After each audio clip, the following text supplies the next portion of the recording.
Il est 19h07 sur Réunion Première, c'est l'heure de recevoir notre invité. Le risque requin, une préoccupation récurrente dans le département depuis le début de la crise en 2011.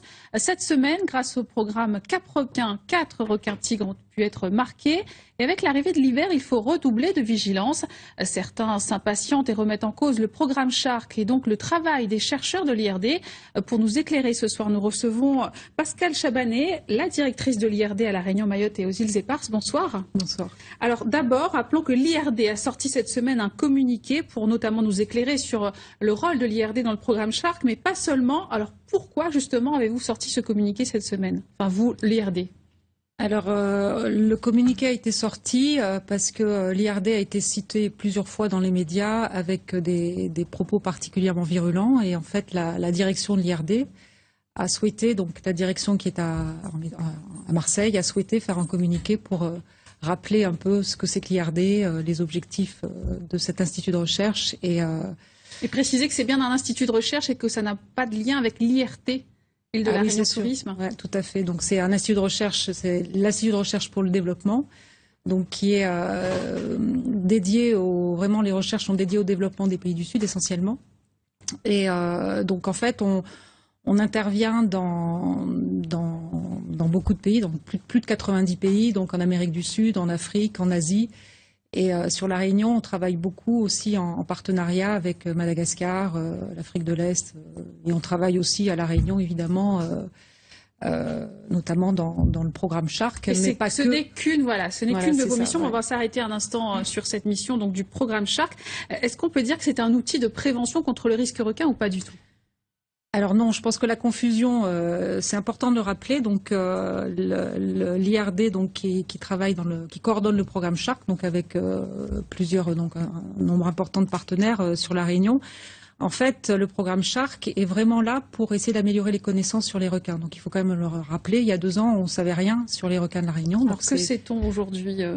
Alors que c'est-on après 2 ans d'études sur la population requin. Donc je pense qu'il y a des choses, il y a les résultats qui commencent vraiment à sortir. Donc cette saisonnalité des requins, donc on le voit qu'ils sont plutôt là en hiver. Donc comme vous l'avez dit tout à l'heure, donc notamment le programme Cap Requin, là on recommence à pêcher des requins qui reviendraient. Ensuite, donc ce qui a, à mon avis, qui est extrêmement intéressant aussi, c'est de savoir que ces requins, en fait, on les retrouve tout autour de la Réunion. Donc il y a certains individus qui ont été marqués donc du côté de Saint-Gilles et qui explorent en fait. Qui restent pas basés dans la côte ouest. Absolument pas. Il y a des individus qui en 2-3 jours peuvent se retrouver sur la côte est. Donc ils migrent, ils bougent beaucoup ces requins.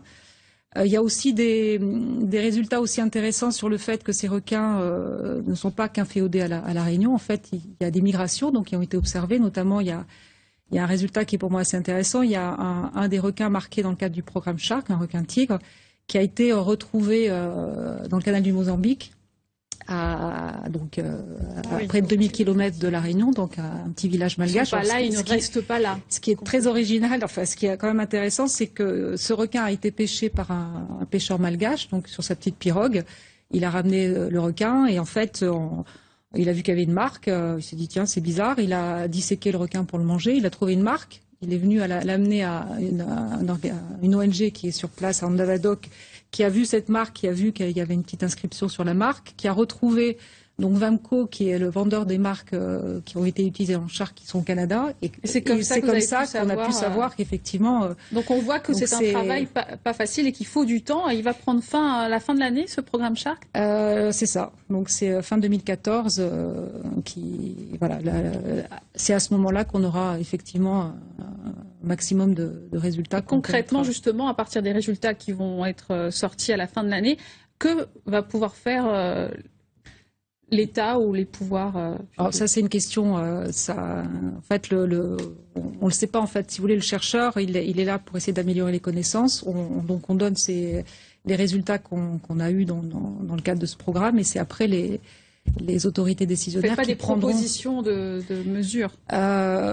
C'est vrai qu'on a quand même une relation étroite aussi avec les autorités décisionnaires, mais c'est pas le but du chercheur de proposer des décisions. En fait, on donne des résultats et c'est avec ces résultats qu'on prend les meilleures décisions possibles pour essayer de diminuer ce risque requin à La Réunion. Alors, il nous reste un tout petit peu de temps. Vous êtes aussi directrice de recherche, donc chercheur.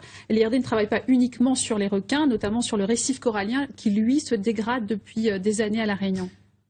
Alors oui, c'est sûr que moi c'est ma spécialité, hein, donc je suis spécialiste des récifs coralliens. Donc en fait, juste rappeler que ce récif de La Réunion, je le connais bien parce qu'en fait, moi je suis née à Saint-Benoît, j'ai grandi, passé énormément de mon temps dans le lagon quand j'étais petite, donc vraiment des souvenirs de couleurs, de récifs en bonne santé. Et puis après je suis partie faire mes études à Marseille. Je suis partie 4 ans aux États-Unis. J'ai eu une bourse pour aller étudier là-bas. Et donc à chaque fois que je revenais à La Réunion, je voyais vraiment que ce récif se dégradait au fur et à mesure. Et donc c'est vrai que. S'il y avait un conseil à donner à tout le monde pour que ce récif soit préservé, quel serait-il? Le conseil, donc déjà connaître comment voilà, le corail c'est un animal, hein, c'est pas un caillou, donc déjà éviter de marcher dessus, de l'écraser, essayer d'explorer le milieu avec beaucoup d'attention et c'est d'avoir du respect aussi de ce milieu et comprendre les interactions parce qu'en fait on est dans un écosystème où il y a des relations entre le corail, les poissons, donc les poissons qui agissent aussi sur le corail. Enfin donc c'est un ensemble qu'il faut apprendre à connaître et surtout c'est extrêmement compliqué. C'est le récif corallien, c'est vraiment l'écosystème où il y a le plus d'espèces. Revenir dessus un peu plus longuement. C'est un milieu justement inconnu où il y a beaucoup de choses à dire. Merci beaucoup Pascal Chabannet d'être venu ce soir nous préciser tout cela. Je rappelle donc que vous êtes chercheur, mais également directrice de l'IRD à La Réunion, Mayotte et Îles Éparses. Merci d'être venu ce soir. Merci.